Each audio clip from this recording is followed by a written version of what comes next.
Hello everyone, my name is Zile Wang, and this is the video to talk about my thoughts about leadership after an interview which is done with a businessman.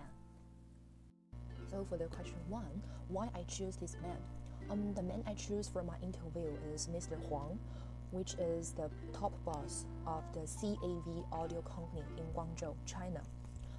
And the reason why I know him is because before 2 years ago, I went to the Guangzhou Export Commodities Fairs as the assistant of my father, and Mr. Huang also one of my customers. So during the discussion in those days, I think wow, he is really a successful businessman because his brand actually is a big brand in the local city, and his company has over 500 employees. So I think he must have some experience about how to in charge about such a big organizations, and he must have something can teach me about the leadership. And also for my personal future, I think I really want to be a businesswoman who can help my father to charge his company. So I think I have to learn something from others' company, why their companies can have such a good performance. So this is the reason why I choose Mr. Huang in my interview. So for the question 2, the student's perception of the leader. So during the whole interview, I think Mr. Huang is a leader who really care about the emotions of the employees, because during the whole interview he just mentioned the confidence, mentioned the emotions for many times. And the original word he told me is that as a leader, to treat your employees, to treat your group members, you have to give them double encouragement but half criticism, which means when your members just did a good job, you have to reward them directly. You have to show your positive attitude directly. You have to encourage them and show your good words directly, such as I'm just satisfied. I just satisfied with your performance. Your performance is really great, and I love your performance. And at that time, the employees will just remember this time.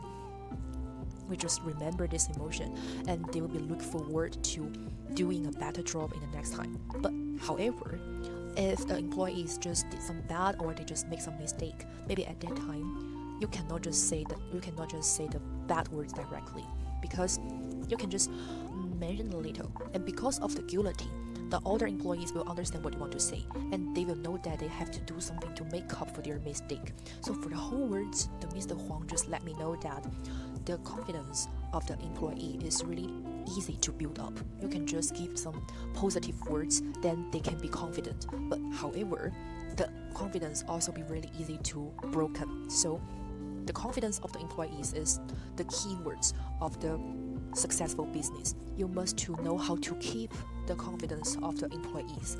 Then you can keep the good performance for a company. And about the question 3, the key leadership characteristics.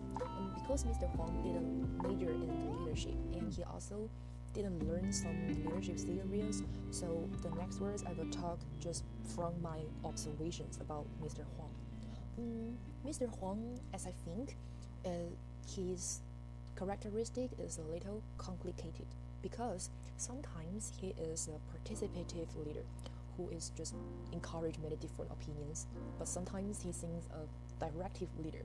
Why I say this? Because from his words, when he just have some daily meeting with the other employees to talk about the future plan about the company, if this decision making is about the marketing, such as what kind of products they should have in the future decade years, if their product have to change some functions, there's something like this one. Yes, at that time, the Mr. Huang really welcome to listen many different opinions from different employees from the different departments. He will think the creative, the good idea is good. He will encourage all people to participate in this program, to give their thoughts about this program. But if the decision making is about the organization, about the whole management organizations, about the company structure, such as who should be the leader of this group, who should charge in this department, who should be the little boss about this program. At this time, the Mr. Huang seems is a directive leader. He just made this decision by himself. He just inform others that I have to arrange this job to someone, and at that time he didn't ask anyone to participate in this decision. So From the marketing decision, he just like a participative leader. But from the organization and the management decision, he just seems like a directive leader. And for the question 4, my perception of the individuals. So for the whole interview, the Mr. Huang told me that actually he just know a little about how to make the audios. He didn't know many professional knowledge about how to make the audio, such as what kind of parts should audio should have. And he also said that as a leader, you don't have to prepare many professional knowledge. The only things you can know just how to deal with the relationship between different employees, different departments, and you must know how to use them very well to help your performance. And I think his words also helped me to think of. I remember one of our class this semester, the professor asked us a question about, do you think a leader should be creative or not? At that time, my answer is no, because I think the people who can put forward the creative idea should be the possibility of the employees. The only things for the leaders to do is to find someone who is creative, who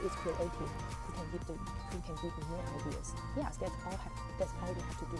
We just find people with different advantages and just arrange them to the different position of the whole organizations. So I think the Mr. Huang's words just support my views again, is that the leader don't have to be really creative. The only things they can do just know the relationship, know how to use different people in different position. And the 5th question, key statements. I think the key statements of the Mr. Huang is that you have to stand by the perspective for the employees, including their emotions, including their confidence, but also including their welfare. Yes, he mentioned welfare. There are 2 details of his example which made me so amazing. The first one is Mr. Huang buys so many air conditioners for each dormitory of workers. I know maybe the air conditioners in US just the basic elements of the working environment. However, in China, not so many companies can prepare the air conditioners for each workers, but Mr. Huang did, and he also admitted that it's a really huge cost of the company, but he still thinks this money just worthwhile because of these air conditioners, they can improve the workers' quality of their life. They will also willing to give a better performance. And the second data is Mr. Huang just give 5 extra days for the vacation for the whole year to the workers, which means each workers can get 5 more days for the vacation. Yes, and the Mr. Huang told me that after this decision, all the workers were really happy, and they're also just willing to do more job, to do more for the companies in the daily life. So I think this decision is a clever decision, and these things I will just go back to tell my father in the future to use in our companies. And these are all the thoughts about my leadership interview. Thank you for watching.